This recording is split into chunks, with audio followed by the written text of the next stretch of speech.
నరసింహాపురానికి కలిపి 88 లక్షల రూపాయలతో అభివృద్ధి కార్యక్రమాలకు ఈరోజు ప్రారంభోత్సవం చేసినాం.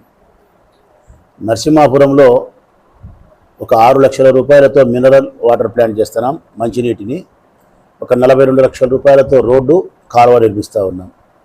కొత్తపేట గ్రామంలో 40 లక్షల రూపాయలతో సీసీ రోడ్డు నిర్మిస్తూ ఉన్నాం.